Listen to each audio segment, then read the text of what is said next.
Assalamualaikum warahmatullahi wabarakatuh. Sahabat semua, kali ini kita akan menyimak sebuah kisah penting dalam kehidupan Nabi Muhammad SAW yang terjadi sebelum beliau diangkat menjadi Nabi dan Rasul, yaitu peristiwa ketika beliau dipercaya untuk memindahkan Hajar Aswad ke tempatnya semula di Ka'bah.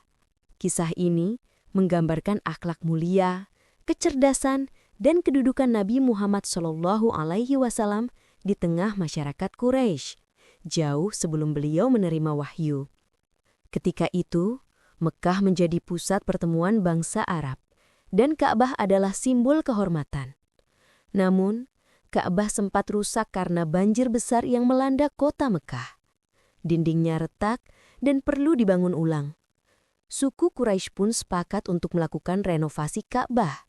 Mereka mengumpulkan harta yang halal, yakni dari hasil dagang yang baik, bukan dari riba atau hasil haram, untuk membangun rumah Allah tersebut.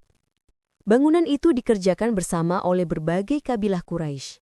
Masing-masing suku ingin terlibat agar mendapat kehormatan.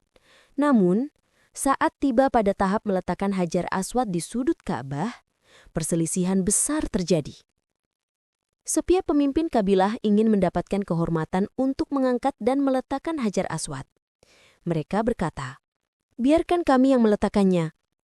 Yang lain pun membantah, "Tidak, kami yang lebih berhak." Perselisihan ini semakin panas hingga hampir menimbulkan peperangan antar kabilah.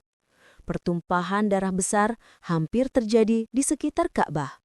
Padahal niat awal mereka adalah membangun rumah Allah dengan kehormatan. Beberapa hari mereka berdebat, hingga akhirnya salah seorang tokoh Quraisy mengusulkan jalan keluar. Biarkan kita menunjuk seorang hakim yang adil. Siapapun orang pertama yang memasuki Masjidil Haram besok pagi, dialah yang menjadi penengah kita. Semua pun menyetujui usul tersebut.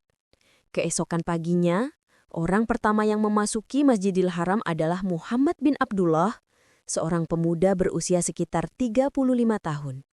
Begitu mereka melihat Muhammad SAW, seluruh kabilah serentak berkata dengan penuh lega, "Hadza al-Amin, Robina, hadza Muhammad." Inilah al-Amin, orang yang paling terpercaya. Kami ridho, inilah Muhammad. Ya, sejak lama Nabi Muhammad dikenal dengan gelar al-Amin, orang yang jujur, terpercaya dan penuh amanah. Mereka yakin beliau tidak akan memihak salah satu kabilah dan akan memberi keputusan yang bijak. Nabi Muhammad SAW pun mendengarkan permasalahan mereka dengan tenang. Kemudian beliau memberikan solusi yang membuat semua pihak ridho. Beliau membentangkan kain selendangnya, lalu meletakkan Hajar Aswad di atas kain tersebut. Kemudian beliau meminta para pemimpin setiap kabilah memegang ujung kain itu bersama-sama. Dengan cara ini, seluruh kabilah ikut serta dalam kehormatan mengangkat batu suci tersebut. Ketika kain sudah sampai ke dekat sudut Ka'bah, Nabi Muhammad sendiri yang mengambil Hajar Aswad dengan tangannya, lalu meletakkannya di tempat yang mulia. Dengan demikian, perselisihan besar itu terselesaikan tanpa pertumpahan darah, bahkan dengan penuh keadilan dan kebijaksanaan.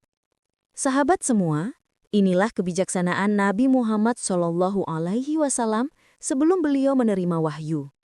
Beliau dikenal jujur, adil dan bijaksana, sehingga Allah menyiapkan beliau untuk menjadi teladan bagi seluruh umat manusia. Dari kisah ini, kita belajar bahwa akhlak mulia bisa menyatukan perbedaan, mencegah perpecahan, dan menebarkan kedamaian. Semoga kita bisa meneladani sifat jujur, amanah, dan adil dari Nabi Muhammad SAW.